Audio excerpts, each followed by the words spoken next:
J'ai vraiment voulu aller chercher la dimension mythologique de cette histoire. Et le mythe que raconte le roi Lear est obsédant dans le livre.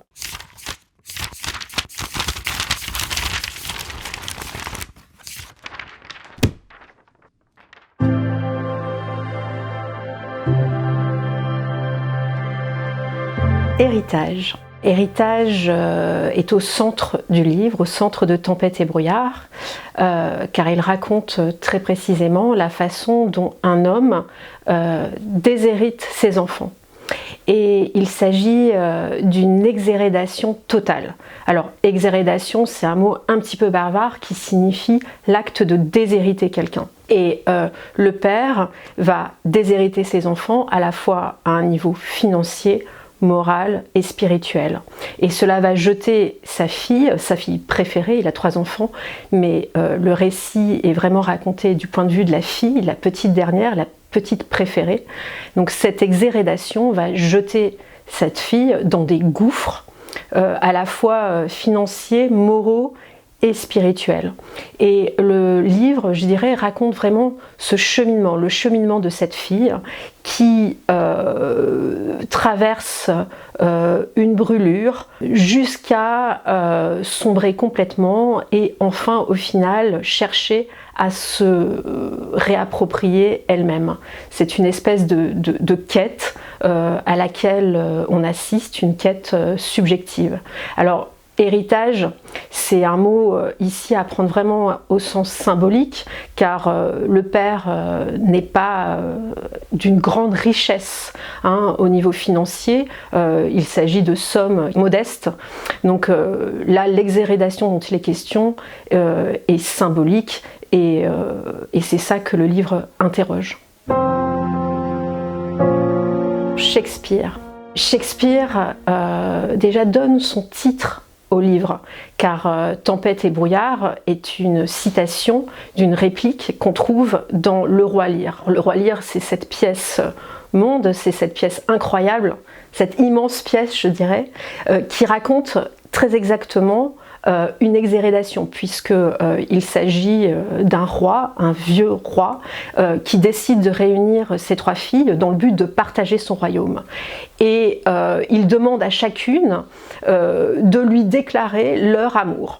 Et la petite dernière n'a rien à dire.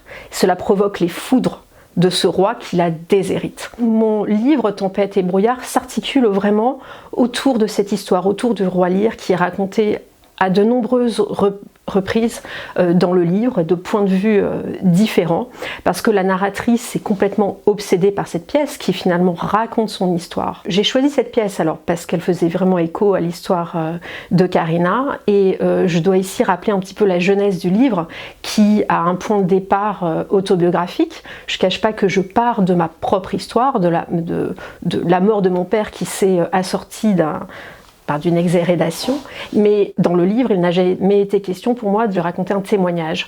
J'ai vraiment voulu aller chercher la dimension mythologique de cette histoire. Et le mythe que raconte le roi Lear est obsédant dans le livre. Et puis, il y a encore une autre dimension, parce que Karina est un personnage d'autrice, d'écrivain, elle est engagée dans un travail d'écriture, mais elle est avant tout une grande lectrice. Et elle lit le roi Lear de façon obsédante, elle lit, elle le relit.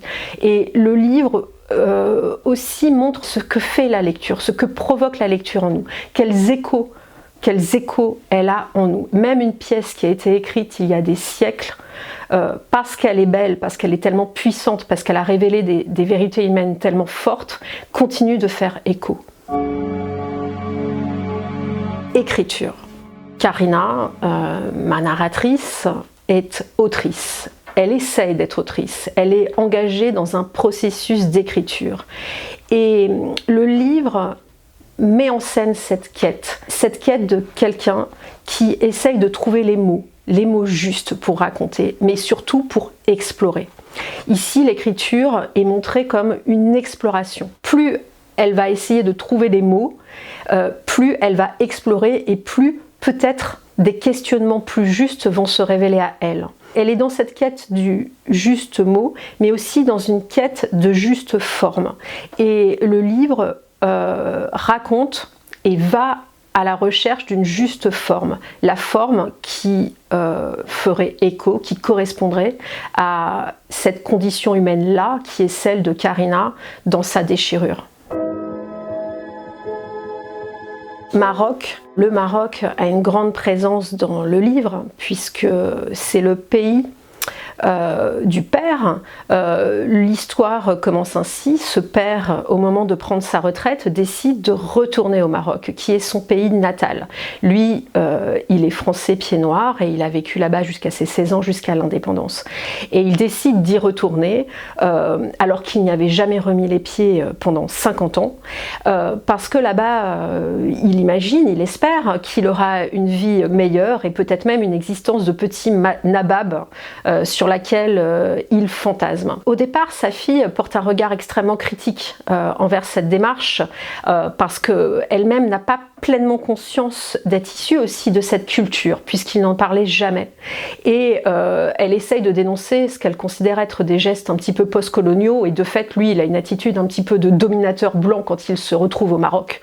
Quelqu'un de misogyne qui va servir une femme, puisque là-bas, il va se marier avec une femme très jeune, de l'âge de sa fille, et il va se convertir à l'islam là-bas au nom des lois du Maroc.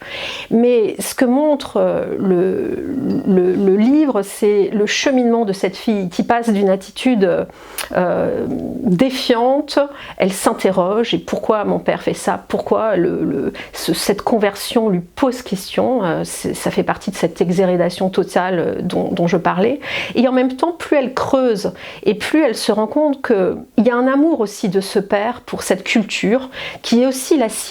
Et plus le livre avance, et plus cette culture marocaine et cette culture islamique est bientôt perçue comme un enrichissement, comme un approfondissement. Et petit à petit, elle se rend compte que de la perte que c'est de ne pas avoir cet héritage-là. Son père ne lui a pas suffisamment transmis.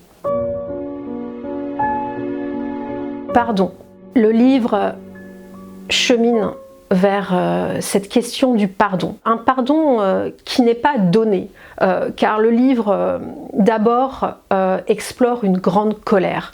La narratrice est dans une grande colère vis-à-vis de son père, car bien évidemment cette exhérédation révèle d'autres maltraitances beaucoup plus anciennes, reliées à l'enfance. Donc tant que le père est vivant et tant qu'il lui annonce qu'il a déshérité, tant qu'il met en scène des maltraitances, il n'est évidemment pas question du tout de pardonner à ce père. La question du pardon ne peut arriver qu'à la mort du père. Et là, il s'agit pour Karina de prendre conscience qu'elle ne pourra pas continuer à vivre dans cette colère, dans ce ressentiment, dans cette lourdeur peut-être, qui l'empêche et qui la bâillonne, qui bâillonne même jusqu'à son écriture. Donc se pose la question du pardon, mais un pardon qui prend du temps.